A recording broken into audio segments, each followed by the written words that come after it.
Your area of expertise, penis size preferences. What's happening?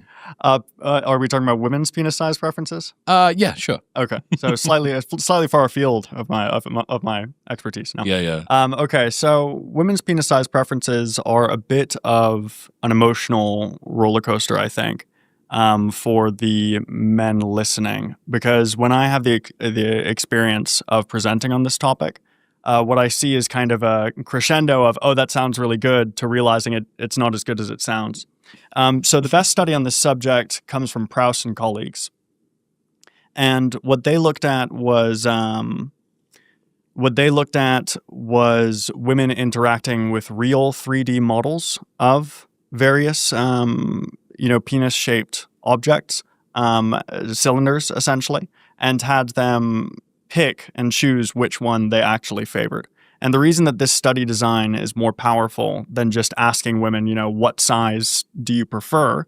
The reason that this is powerful is because it gets around issues of misreporting due to not knowing how big or small a given size is. How many times has someone said, I think it's about 6 inches from the left, isn't it? When you're trying to put a picture up or something. Exactly. You have no idea how big 6 inches is. And when we're dealing with things that, are all things considered on the scale of like couches and cars and things relatively small, an inch off, that's 20 to 15% off. Also, they're not judging their penis preference based on how big it is to look at, which is what you would be doing, or in terms of memory, you would be doing it based on feel. Right, exactly. So that's a really good point.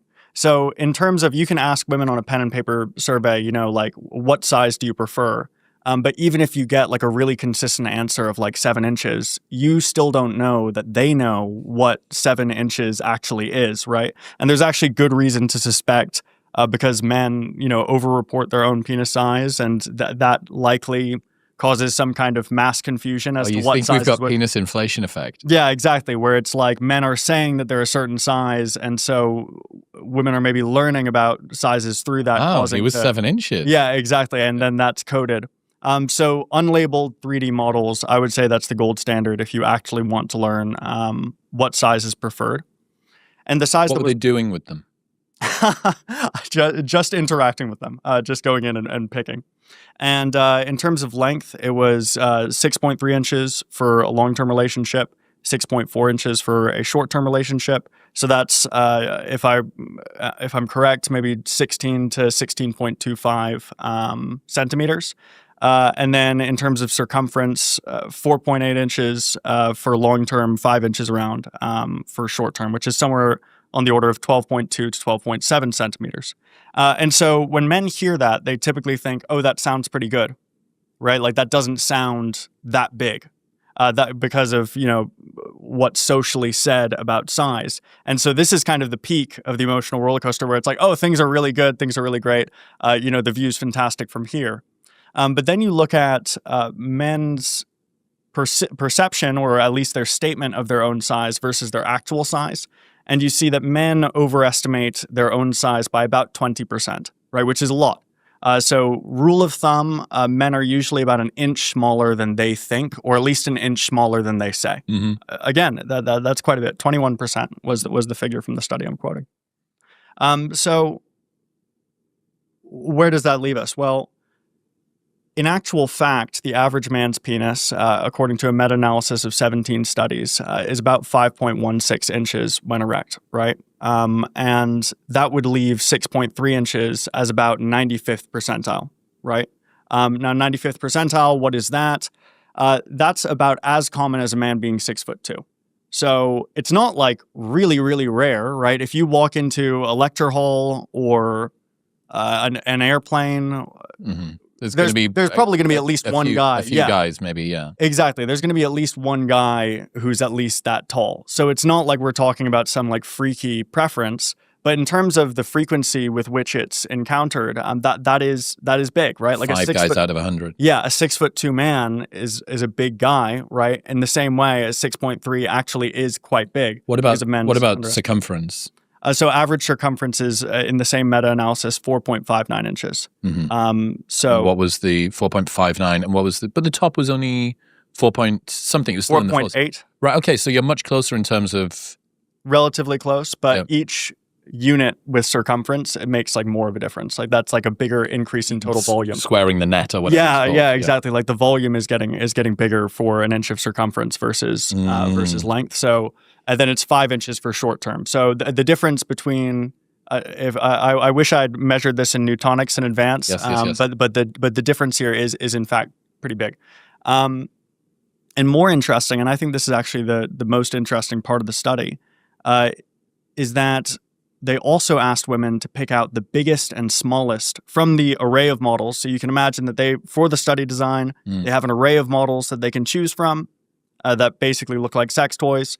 And they say, what's ideal, what's the biggest you'd seen ever, and what's the smallest you've seen ever. And very interestingly, most women had never seen a penis that big. And so they were exhibiting a preference for a penis size that was bigger than they had ever experienced, right? So that's the kind of, I would say that's now the trough of the roller coaster where things are as not fun as they could be. I mean, it's also not fun if you're a woman too. Cursed to almost never encounter the ideal penis that you want. Well, yeah, I mean, it's very similar to women's height preferences the 6'2" analogy I think is very good. If you asked women, what's the ideal height of a boyfriend? Maybe they'd say 6'2", right? A lot of them would say somewhere between, as we discussed in the last episode, somewhere between, maybe 6'3" and 6'5" would come up a lot, but maybe it would be 6'2".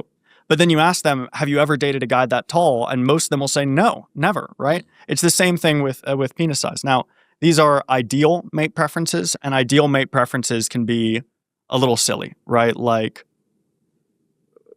what's your ideal mate preference for a woman's salary? Right, it could be as rich as possible that doesn't occasion security concerns, right? But then in actual practice, you might not mind if it was even $20,000 a year, as long as everything else was lined up. So this is an ideal preference, and so ideally, most women probably would like to date a guy who's taller than 6'2", who's 6.3 inches. But because it's an ideal preference, they're likely flexible as to their minimum preference, which was not collected in this study.